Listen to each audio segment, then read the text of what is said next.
Olá, pessoal, espero que vocês estejam bem. Então, vou começar aqui esta aula sobre material instrumental.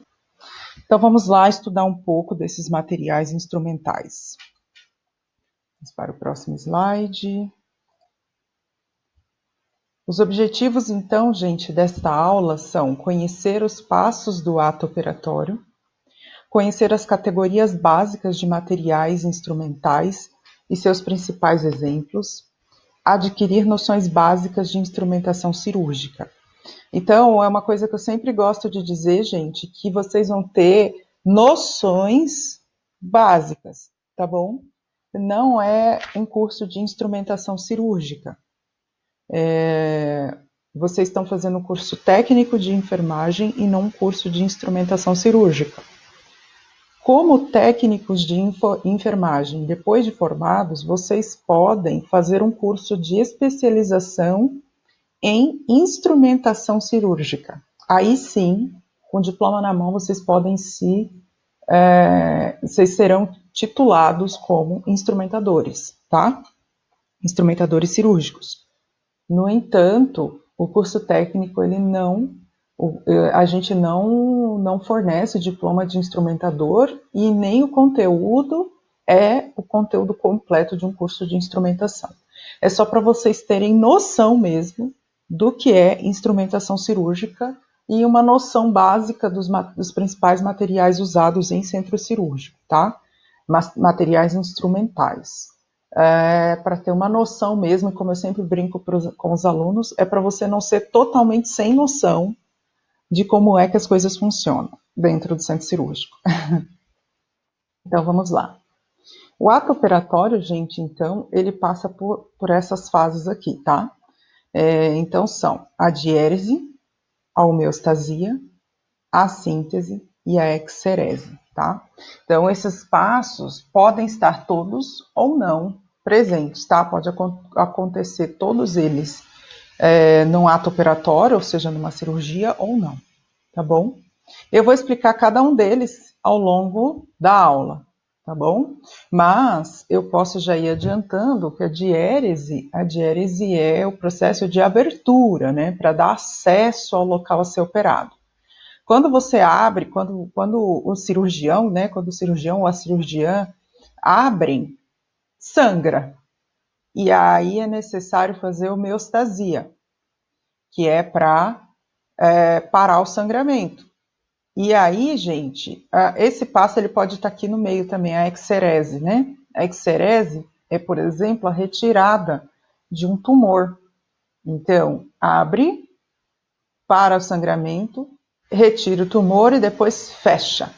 Então, fechamento é a síntese. Então, estou explicando de uma maneira bem resumida esse slide aqui. Vamos para o próximo. Então, a diérese, gente, como essa foto aí, ela mostra pra gente, né? É a divisão, a incisão, a secção, a separação, a punção ou a divulsão de um tecido, tá bom? É o ato, se vocês quiserem escrever em outras palavras, é o ato é um procedimento para dar acesso ao local a ser operado, tá bom? Um procedimento para dar acesso ao local a ser operado. E os materiais de diérese, os materiais, eles promovem, gente, a solução de continuidade. A solução de continuidade é vamos pensar que a pele, vamos pensar nesse pedaço de pele aqui que está íntegro, tá? Esse pedaço aqui foi cortado. Então, aqui foi feita a solução da continuidade. Aqui tem uma continuidade de pele e aqui foi cortado. Então, foi feita a solução da continuidade da pele. É isso que quer dizer solução de continuidade, tá? Então, os materiais. Então, aqui eu dei o conceito de diérese, né? E aqui a gente vai falar dos materiais utilizados para fazer a diérese, né? São os materiais que vão dar acesso ao local a ser operado.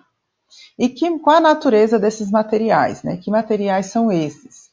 São, por exemplo, os bisturis, os trépanos, as ruginas e outros, né?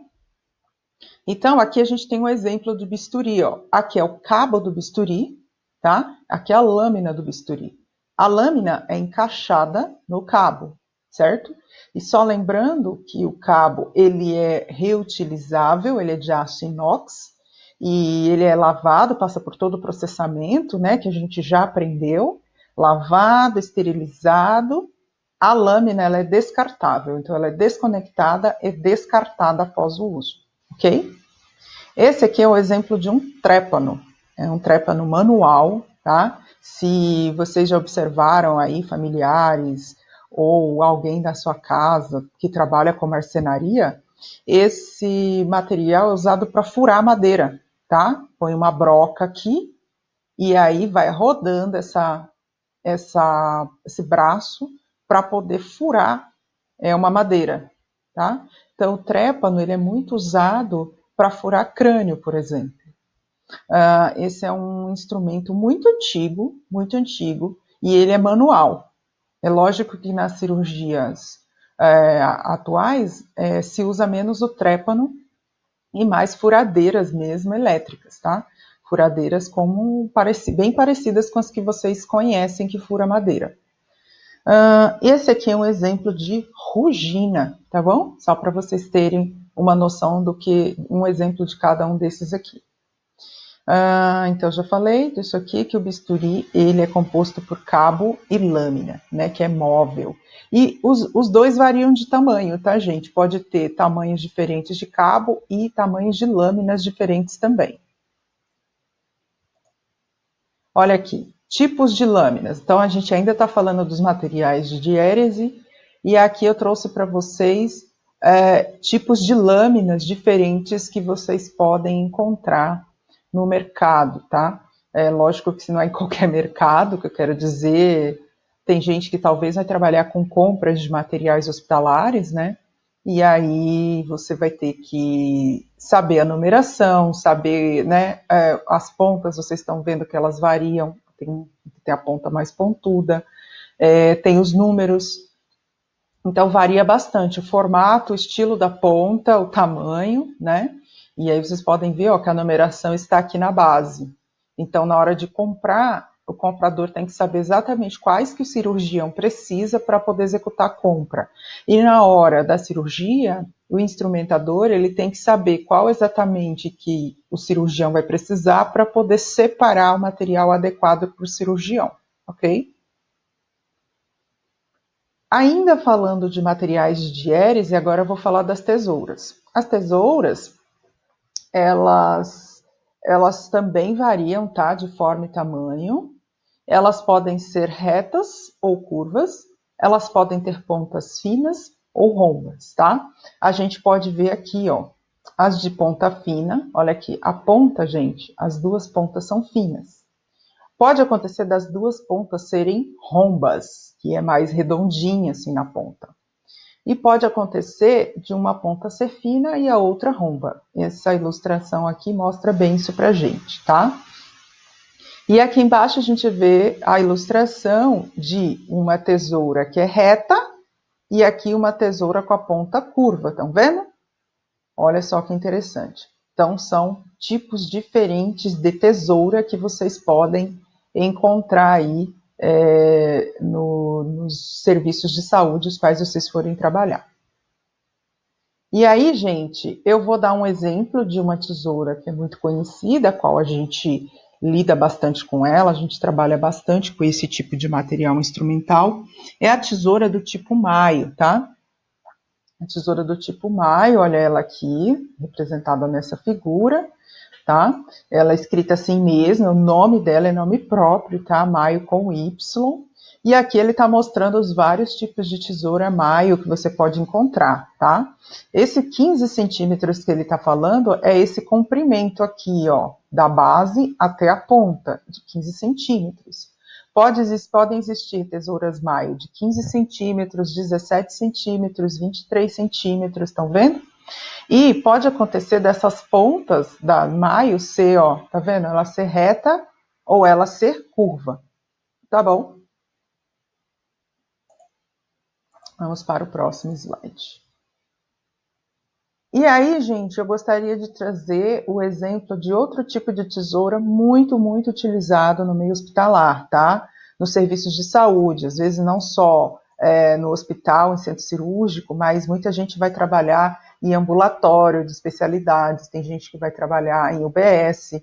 Então, no kit de curativo, vocês vão encontrar alguns desses materiais, porque eles são muito conhecidos. Então, nessa aula eu procurei trazer para vocês os materiais mais conhecidos, os que a gente usa no dia a dia, e não só no centro cirúrgico, tá? Então, vocês vão ver bastante esses materiais aqui. E aí, gente, ainda dentro dos materiais de diérese e na categoria das tesouras, nós temos um tipo de tesoura que ela foi batizada com esse nome aqui, ó, é a Metzenbaum, tá? Metzenbaum. A tesoura Metzenbaum, ela pode ser reta e pode ser curva também, tá? Ela pode ter diversos tamanhos também, ó, estão vendo? 16, 20, 23, 25, 28 e 30 centímetros de comprimento. Ela pode ser reta, tá vendo esse exemplo aqui? Esses exemplos, elas são todas retas e aqui são todas curvas. E aí, só para vocês terem mesmo uma ideia de como é uma tesoura de Metzenbaum. Eu imagino que vem uma próxima pergunta agora. Qual é a diferença entre a Maio e a Metzenbaum? Então, por que esse interesse de trazer as duas? Primeiro, porque elas são muito comuns, né, nos serviços de saúde, de vocês encontrarem esse tipo de tesoura. E segundo, porque elas, olha aqui, a Metzenbaum, ela normalmente ela é uma tesoura, normalmente não, ela é uma tesoura mais delicada, tá vendo? Ela é mais delicada, mais fina. Vocês estão vendo que a quantidade de aço inoxidável que eu tenho aqui, ela é menor, é mais fina do que, olha aqui, uma tesoura Maio, tá? A Maio ela é mais grossa, mais robusta, mais resistente, tá bom? Porém, cada uma tem uma utilidade. Vai ter locais em que o cirurgião, a pessoa que está operando, vai precisar de uma tesoura mais delicada, com um alcance maior, com uma profundidade, com uma capacidade de alcance e profundidade maior. Tá vendo? Porque o cabo aqui é maior também. Então, vai ser usada a maio. Se for um local que não precisa de um alcance tão grande, precisa de uma tesoura mais grossa, mais forte, então vai ser utilizada a maio, tá? E outra coisa, tecnicamente, uma das principais diferenças entre uma e outra vocês estão vendo aqui, ó, esse aqui é o ponto do parafuso, onde as duas peças, né, uma peça e a outra são ligadas, as peças são ligadas aqui pelo parafuso. Essa na Maio. Aqui, ó, o parafuso da Metzenbaum, estão vendo? Tá bem aqui.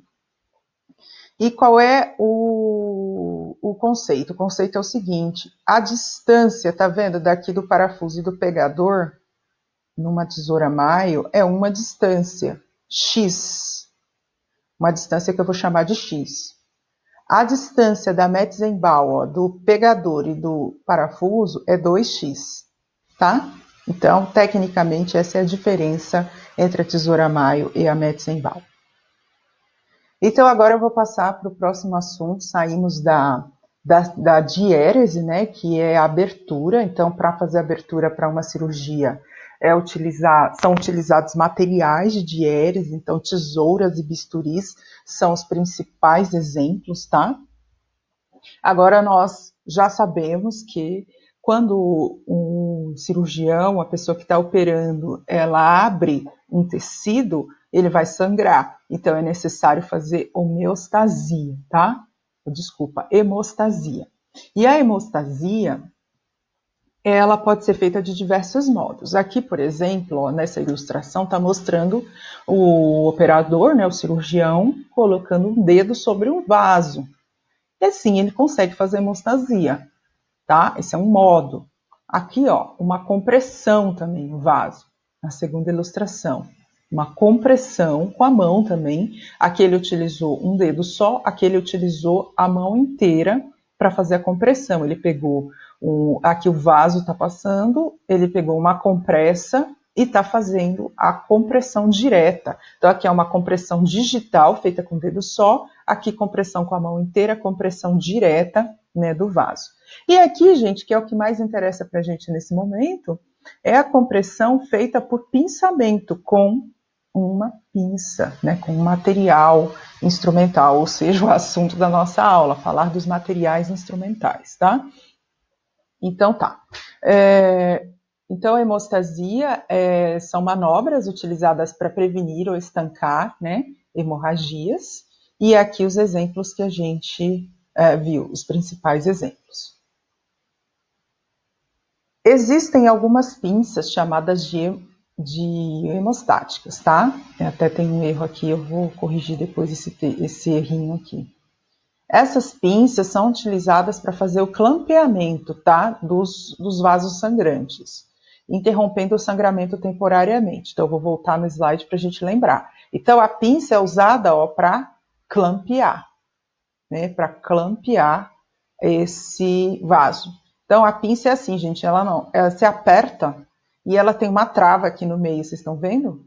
Essa trava, ela consegue fechar, com ela, o médico, o cirurgião, ele consegue travar e manter isso aqui fechado até o momento que ele abrir. Então, isso às vezes dá tempo para o cirurgião fazer o procedimento que ele tem que fazer e depois ele reabre essa trava, permitindo que o sangue volte a fluir por esse vaso, tá bom?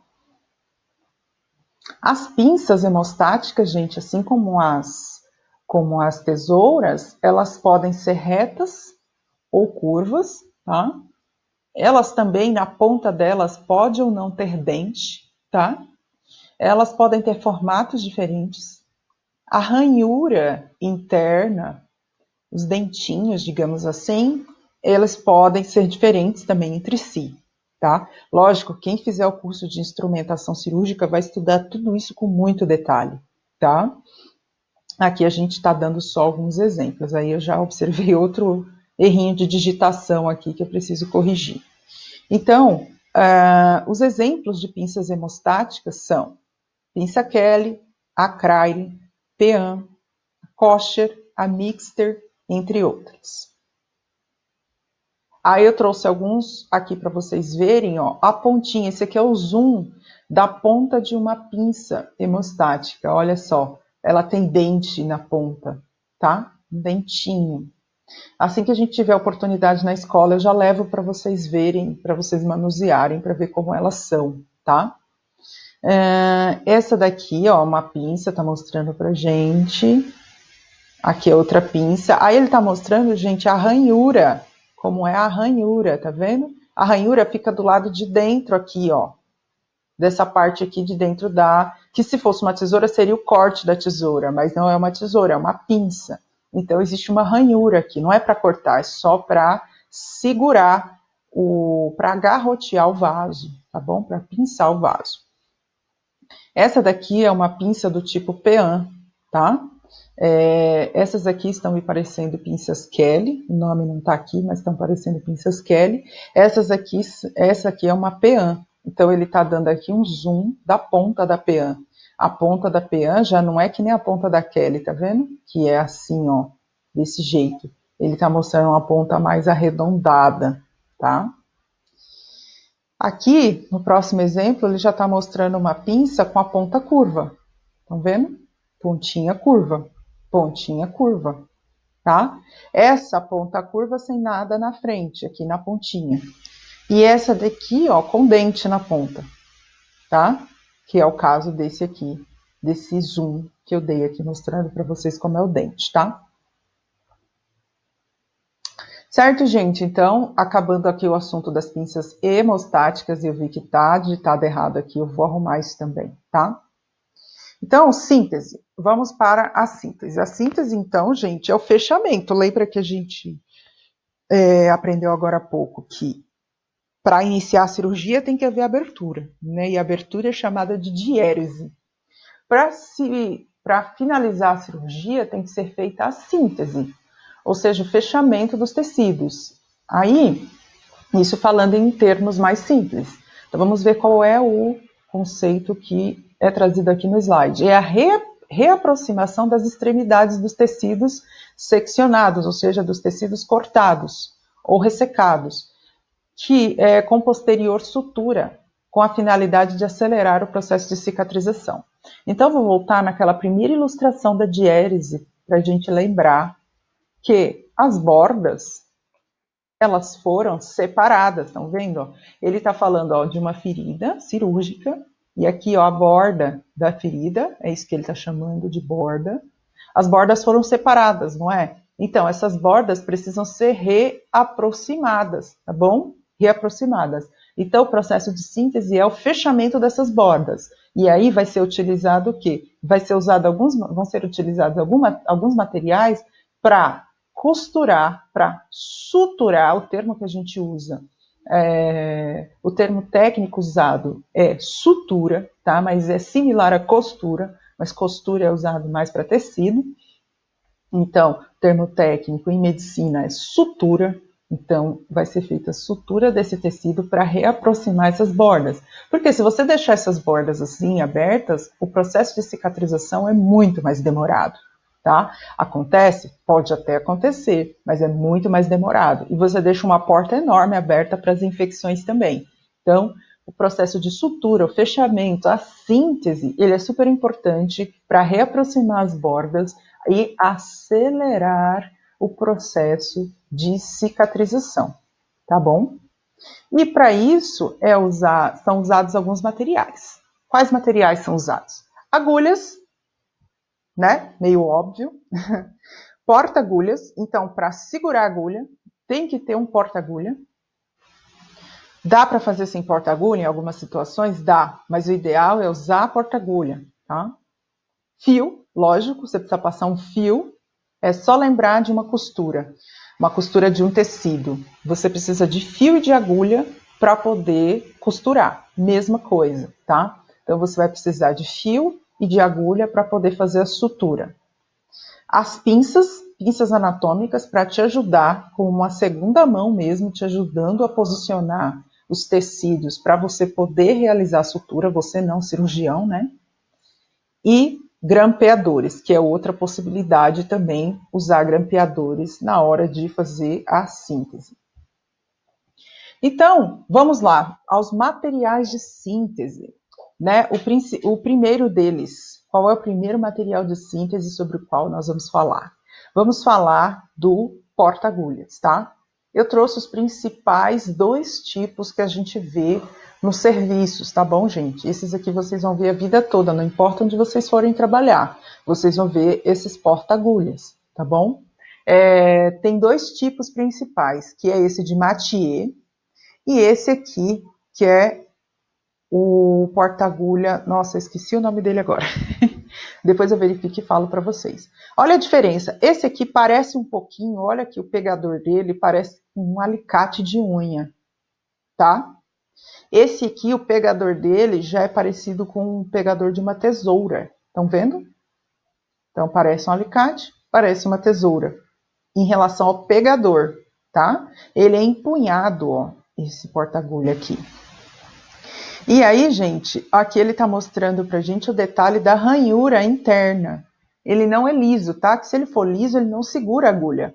Ele tem uma ranhura aqui na parte interna. Os dois têm, tá? Agora vamos falar, ainda na categoria dos materiais de síntese, dos tipos de agulha. As agulhas, gente, são instrumentos utilizados, né, para a gente posicionar o fio, o cirurgião, né, posicionar o fio e proceder à sutura, tá? As agulhas, elas podem se diferenciar quanto à curvatura, o comprimento e a ponta. Aqui a gente está mostrando algumas com curvaturas diferentes, estão vendo? Olha aqui em negrito, está mostrando uma agulha de curvatura 0 graus. É uma agulha, portanto, reta, muito parecida com aquelas de costura que a gente conhece. Aqui tem uma agulha que ela faz um quarto de círculo, um ângulo de 90 graus. É uma agulha curva, mas que só faz um quarto de círculo. Essa daqui, ó, faz um círculo, não é nem um semicírculo, né? É 3/8 de um círculo, 135 graus. E assim por diante. Esses tipos de agulhas são os mais comuns que vocês vão observar nos serviços, tá bom? As agulhas, gente, podem ter pontas diferentes, tá? E aí, só a título de conhecimento, olha aqui os tipos de ponta que vocês podem encontrar, ó. ponta cilíndrica, que é uma ponta que ela vem, olha aqui, a pontinha dela como é que é. Essa daqui é uma ponta romba, que ela já não é tão aguda. Então a primeira é bem aguda, a segunda já não é tão aguda. A terceira é um tipo de ponta chamada de cortante, tá? Essa fura com mais facilidade. E essa daqui é outro tipo de ponta chamada de espatular, tá bom? Então elas podem variar em relação à pontinha. Estou falando da ponta dessas agulhas aqui, tá bom? Só para não perder o fio da meada.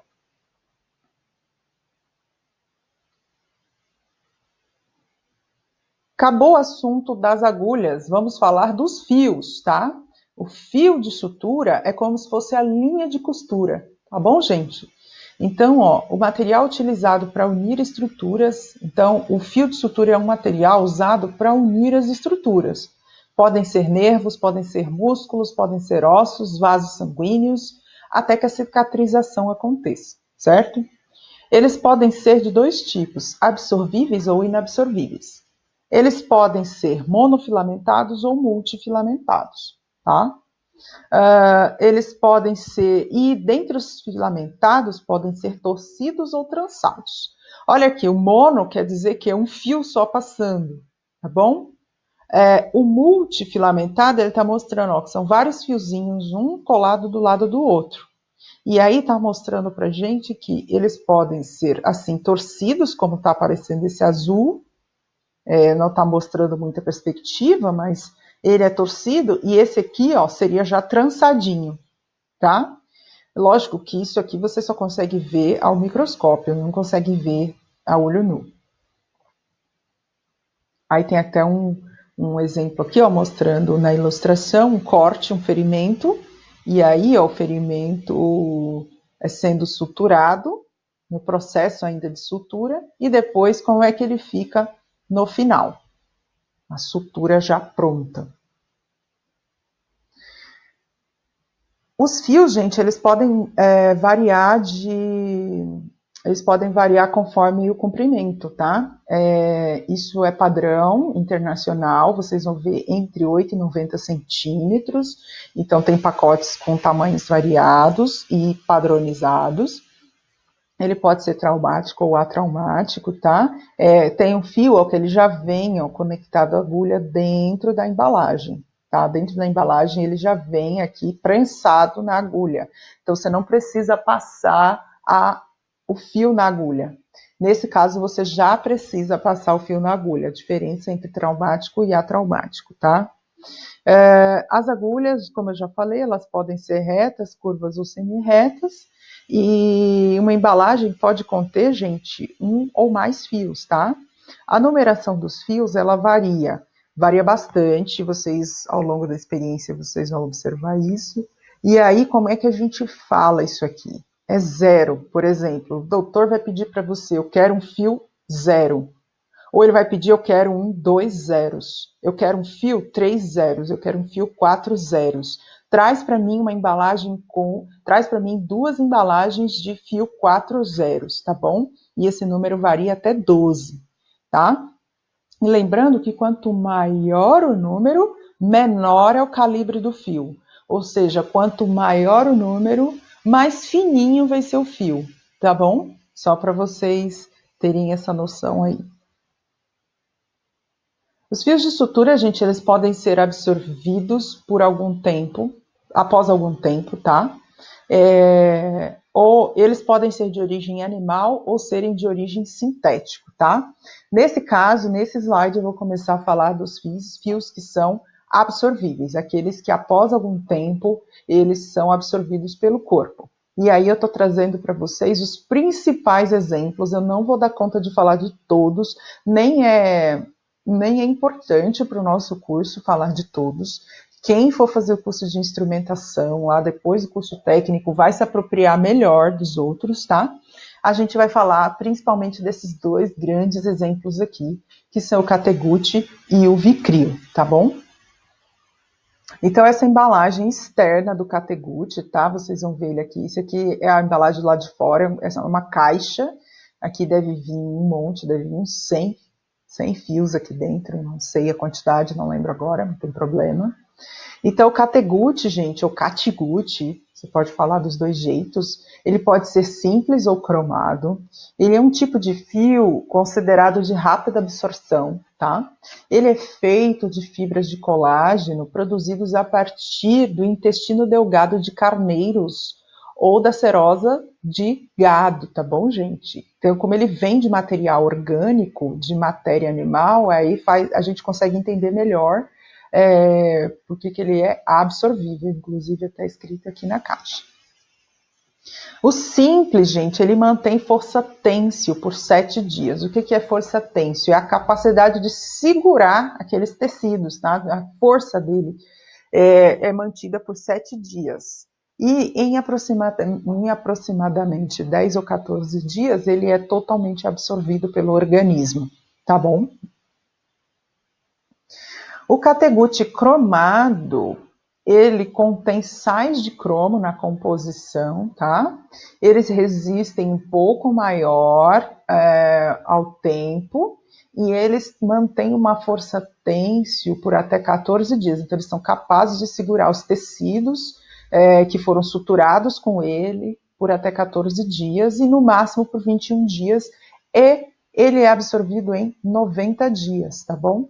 Então, mas o que acontece com o catgut no geral? O catgut no geral é considerado um fio que provoca mais inflamação nos pacientes, tá bom? Mas ainda é um material muito, muito, muito utilizado nos serviços de saúde. Então, ó, olha aqui que bonitinho. É uma agulha conectada ao fio que já vem, é um fio que já vem agulhado. Essa daqui esse aqui é a pequena embalagem que vem dentro dessa caixa, mostrada no slide anterior, tá bom? Então agora vamos falar do Vicryl, que é um outro tipo de fio absorvível, tá? O Vicryl, gente, ele é um fio também absorvível, só que ele não é de origem animal, ele é sintético, ele é produzido pela indústria, tá? O Vicryl, ele não é um fio só, ele é multifilamentado, então tem vários fios passando naquele mesmo fio que você está vendo grande a olho nu. Ele possui uma resistência maior do que o catgut, também é um fio mais caro, tá, gente? Para o hospital, ele tem um custo elevado, mais elevado do que o do catgut.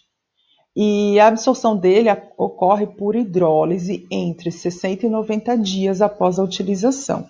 Mas ele tem uma resistência têncil de até 3 semanas, então ele é capaz de segurar. Vamos supor que o médico suturou ali um músculo, né?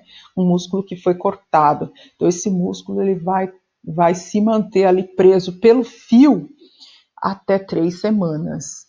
Ele é muito usado em estrutura de músculos, tendões, tecido celular subcutâneo, que são tecidos, esses aqui que vocês estão vendo, são tecidos que necessitam de fios muito, muito fortes, porque são músculos, são tecidos fortes, né? Então, você dá uma tossida, você pode romper o fio, né? Um paciente pós-cirúrgico, por exemplo, se tiver com fio sem resistência, em região abdominal, por exemplo, e der uma tossida, pode acontecer da sutura abrir no pós-cirúrgico. Isso não é desejável, né?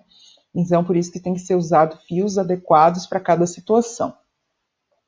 O Vicryl, gente, diferente do catgut, ele é um fio que ocasiona menos reação inflamatória, tá?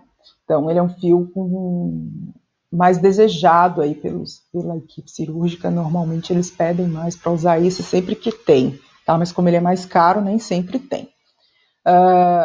Só lembrando que Vicryl é o nome comercial dele, tá? Não estamos ganhando para fazer propaganda alguma, que é o fabricante mesmo. Então, a maioria das vezes vocês vão ouvir chamar de Vicryl, tá? Mas ele é um fio chamado de poliglicólico, seria tipo o nome genérico dele, assim, digamos. Então, vamos falar agora dos fios inabsorvíveis, tá?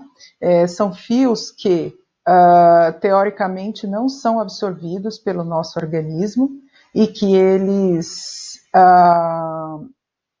não são absorvidos e eles precisam ser retirados, tá? Depois do tempo aí de cicatrização dos tecidos. Eu vou dar alguns exemplos, né? para vocês que eles se referem aos fios mais usados, não só em centro cirúrgico, mas em clínicas nas policlínicas, nos ambulatórios de especialidade, nos postos de saúde, tá? Na UBS, então, alguns fios que a gente costuma ver aí no nosso dia a dia de trabalho, não só em centro cirúrgico, tá bom?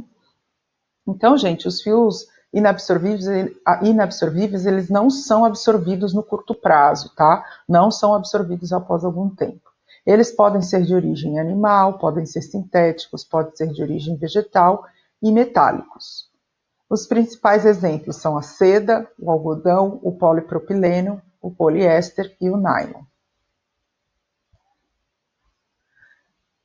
O fio de seda, que é o principal exemplo que aparece aqui, tá, gente? Ele é um fio que é produzido pelo próprio bicho da seda, tá?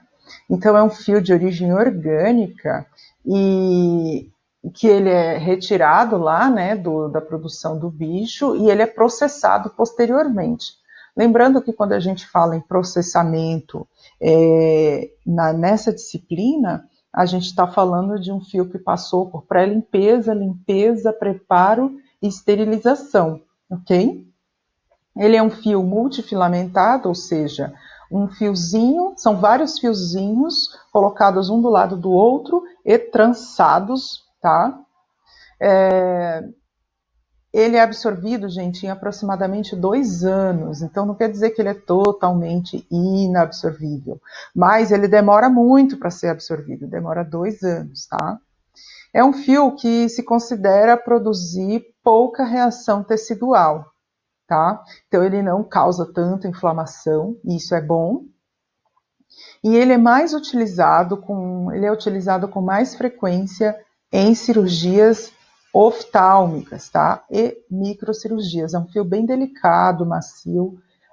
Na oportunidade da sala de aula, eu vou mostrar um exemplo para vocês poderem manusear e terem uma noção melhor de como é esse fio, tá? Essa daqui é uma caixa do fio agulhado, do fio, e aqui na caixa você abre a gavetinha e tem várias embalagens como essa, tá?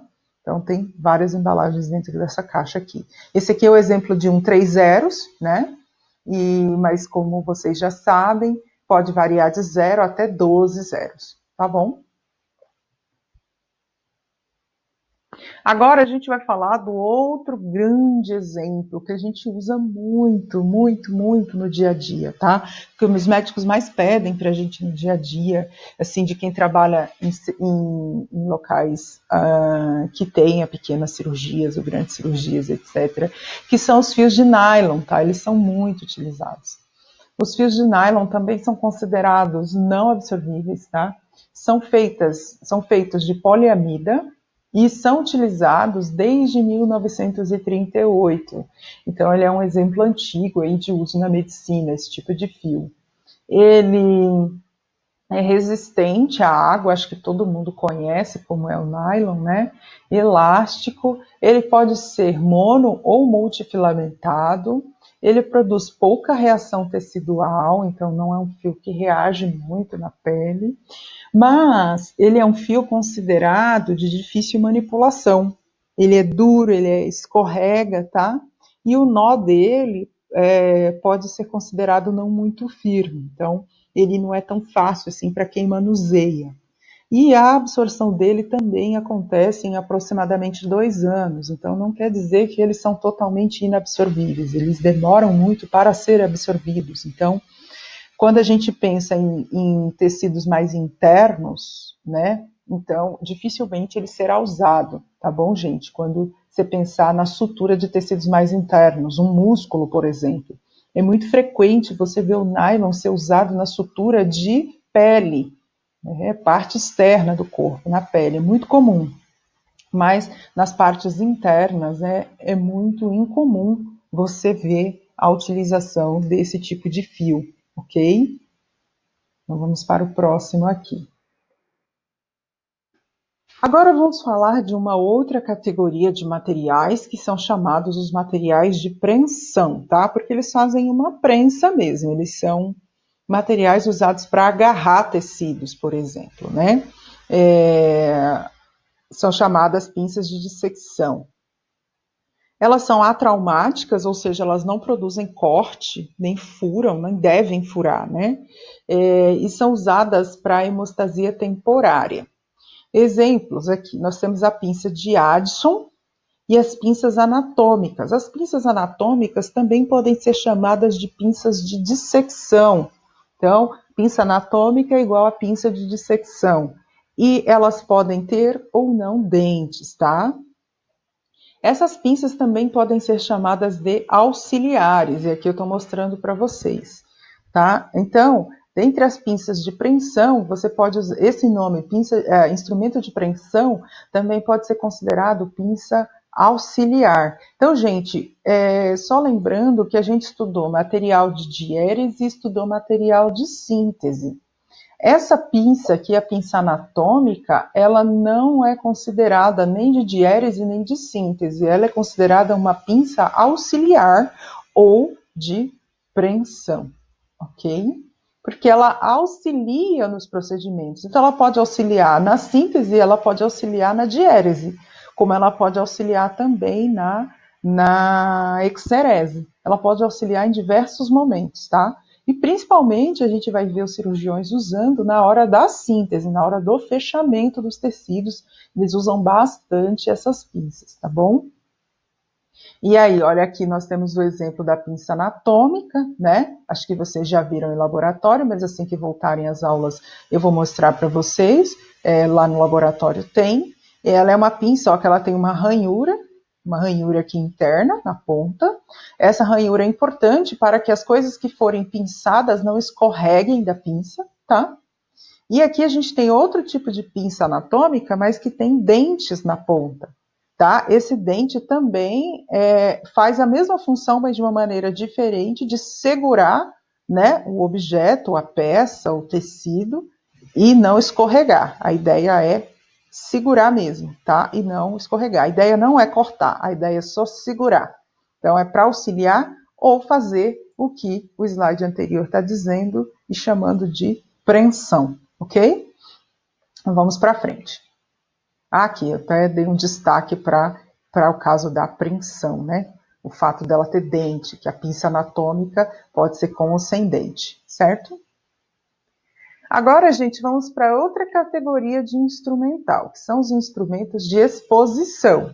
Esses instrumentos de exposição, os seus principais exemplos são os afastadores, tá? Os afastadores, gente, são utilizados para afastar tecidos abertos. Porque assim, vamos supor que o cirurgião acaba de fazer a abertura do abdômen, por exemplo, para fazer uma cirurgia abdominal. Depois que abre todas as camadas, né, então pensando nas camadas aí que são abertas para se fazer uma cirurgia, ou seja, primeiro vai cortar a pele, depois primeiro a pele, né, depois pele e epiderme, epiderme e derme, depois tecido celular subcutâneo, aí a gente tem, né, a face, aquela face grande que a gente tem a aponeurose do músculo abdominal, e aí tem o peritônio. Então, são várias camadas a serem cortadas até atingir o intestino, por exemplo, né? Tem o peritônio visceral, peritônio parietal, aí tem várias camadas até atingir o intestino, por exemplo. E aí, gente, o que acontece? Vamos supor que ele corta tudo e tira as mãos do paciente. Sabe o que vai acontecer? A barriga não vai ficar aberta, ela vai voltar ao formato que era antes, né? Só que cortado. Então, os afastadores, eles ajudam a afastar esses tecidos para manter aberto durante a cirurgia. Esses afastadores, gente, eles podem ser estáticos ou dinâmicos, tá? O dinâmico é o que é solto, aí é um cirurgião auxiliar que fica segurando para que o cirurgião principal possa fazer o procedimento no órgão-alvo. E os estáticos são esses que eles ficam abertos, eles são posicionados, né, uma borda e na outra da ferida cirúrgica, e eles são abertos e fixos por uma trava, para que ele se mantenha ali paradinho, mantendo aquela área aberta para que o cirurgião possa fazer o procedimento aqui, ok?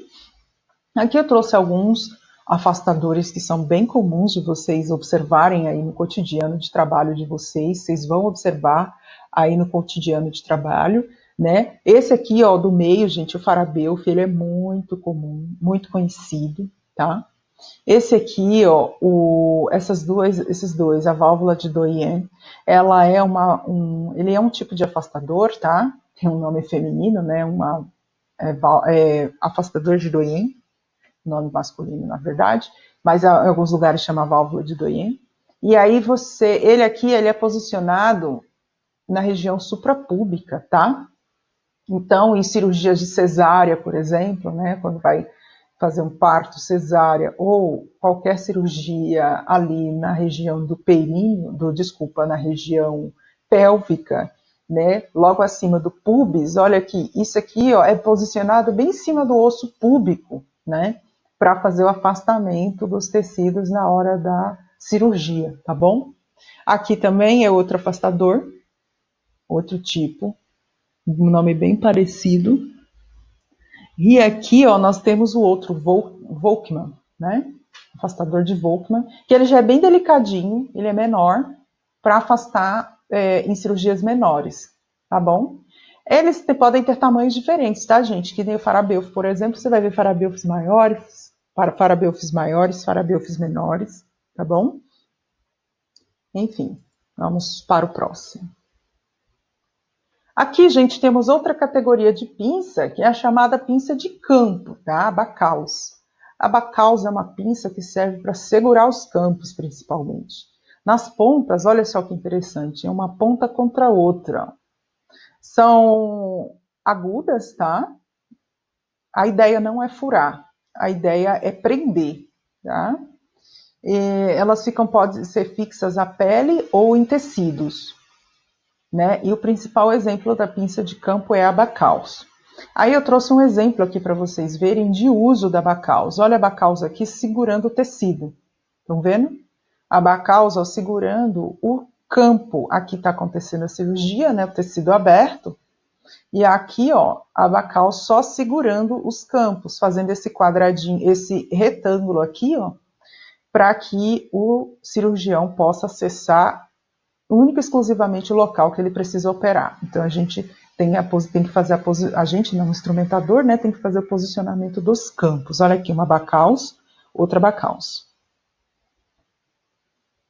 E aí, ó, gente, ó, posicionando os campos à pele, ó, também, ó, vocês estão vendo que a Bacalhau não pegou só o tecido, pega a pele também, para ficar bem fixo no lugar. A ideia não é cortar, é só fazer essa apreensão e fixar, tá bom? Lembrando que o paciente vai estar aqui anestesiado, ele não vai sentir esse beliscão, tá bom? Aí, gente, eu trouxe alguns outros materiais que são complementares, assim, que eu não falei ao longo da aula, mas são materiais com os quais vocês vão lidar no dia a dia de vocês. No dia a dia de trabalho, vocês vão ver bastante, tá? Então, por exemplo, eu falei do bisturi manual, mas eu não falei do bisturi elétrico, tá? O bisturi elétrico, ele é muito, muito usado em centro cirúrgico, muito usado em pequena cirurgia, para quem for trabalhar em ambulatório de especialidades, nos postos de saúde, que faz pequena cirurgia, tá bom? Então vocês vão ver muito o uso do bisturi elétrico. Essa daqui, gente, é a máquina, né, onde se digita os parâmetros que deseja, normalmente o médico que faz isso. Aqui, ó, tem que ligar essa ponta aqui, ó, esse cabo e essa ponta são esterilizados, são levados para a central de material de esterilização e são esterilizados, tá? Essa pontinha, ela se desconecta desse cabo, tá? E aí é levado para ser processado. E aí vem com esse fiozinho que é conectado nesse aparelho aqui, tá? Então aqui nós temos o bisturi elétrico, que ele é usado com muitíssima frequência em quase todos os procedimentos cirúrgicos, mas que eu não incluí lá nos primeiros slides quando eu estava falando da diérese, né? Então o bisturi elétrico faz parte também dos materiais de diérese. Só que o bisturi elétrico também é muito curioso que ele faz também parte dos materiais que fazem hemostasia, tá? O bisturi elétrico também serve para cauterizar os vasos. Então, quando o cirurgião está abrindo um tecido e um vaso começa a sangrar, ele pode decidir simplesmente dar uma queimadinha no lugar que está sangrando. Então, essa ponta ela é muito quente, ela cauteriza, aí é como se queimasse o vaso e fechasse aquela abertura que está sangrando, tá bom? E aí vocês vão visualizar isso quando trabalharem ou até quando passarem estágio em centro cirúrgico, o cheiro que sobe um cheiro de carne queimada. É um cheiro que muitos consideram desagradável, assim, tem gente que nem consegue ficar no ambiente por causa desse cheiro que começa a aparecer no ar após a utilização do bisturi elétrico, certo? Aqui tem a serra, um tipo de serra, tá, gente? Também, que é um material também de diérese. É um tipo de serra usado, é assim, aqui é um fio, né, que vocês estão vendo, aqui são as pontas, e aí essa é tipo um arame mesmo para cortar. É muito utilizado, por exemplo, quando se vai extrair um membro, quando se vai fazer a... Ai, gente, qual é o nome desse procedimento de tirar um membro, tipo uma perna, fazer, né, essa cirurgia de retirar esse membro, tá? Então, esse tipo de serra de Gigli, ela é muito utilizada, tá? Aqui, gente, outro material com o qual vocês vão lidar bastante são as pontas dos aspiradores, tá? Quando o cirurgião abre quando ele faz abertura para fazer cirurgia, né? Normalmente é necessário jogar soro, né, às vezes para limpar todo o sangue, etc. E aí fica ali dentro uma poça, né, de sangue com soro, às vezes material biliar, às vezes outras secreções do corpo humano, né? Então é necessário aspirar para melhorar a visualização do cirurgião em relação à cirurgia, tá? Então é necessário aspirar todo aquele líquido que fica lá. E a ponta do aspirador, obviamente, tem que ser estéril, porque ela vai ser imersa naquele líquido, né, que vai ficar dentro da cavidade. Então, é necessário que a ponta do aspirador seja estéril. Vocês vão processar isso na central de material e também vão ver ele sendo largamente utilizado dentro do centro cirúrgico. Aqui nós temos outro material que costuma ser usado em centro cirúrgico, que são as serras elétricas, tá?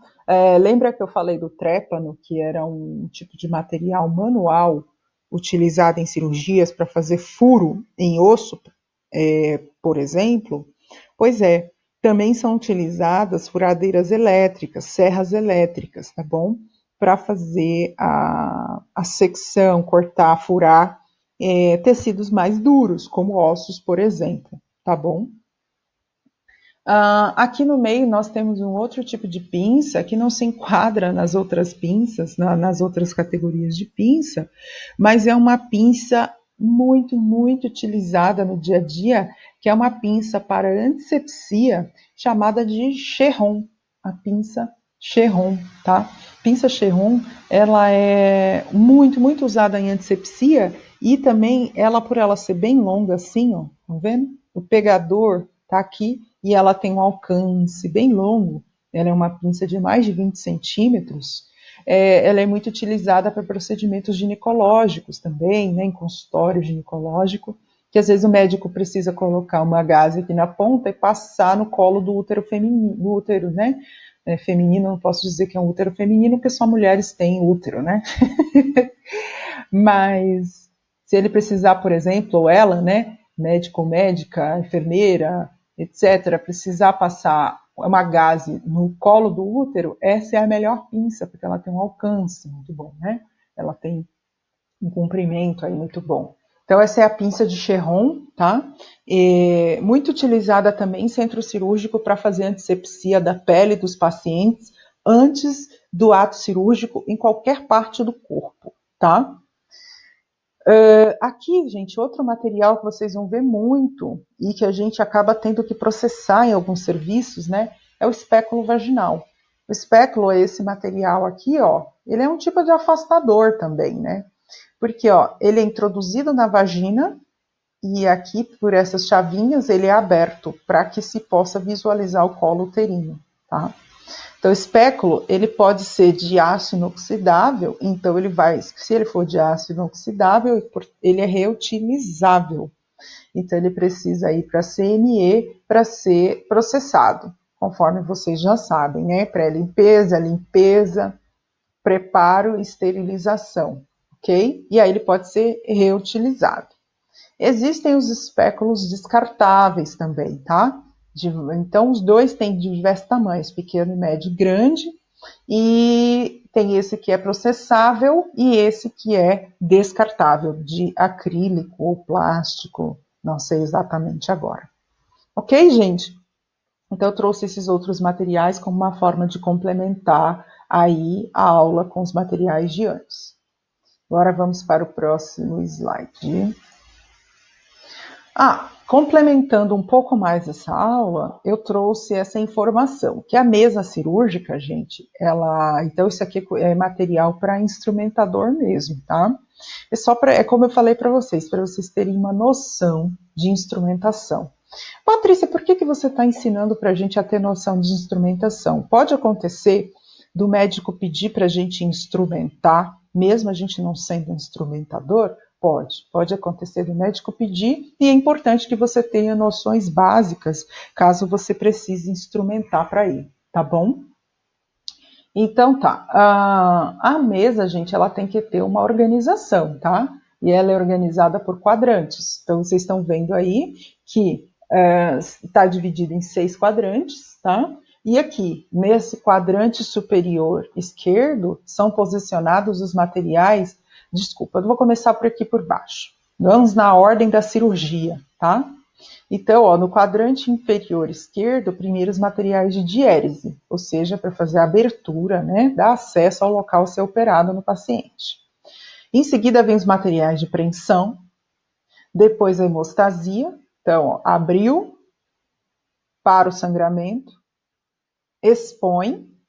Então, aqui a gente tem os afastadores, são posicionados aqui, os materiais de exposição, os materiais especiais e, por último, os materiais para fazer o fechamento, ou seja, a síntese, tá bom? Então, essa é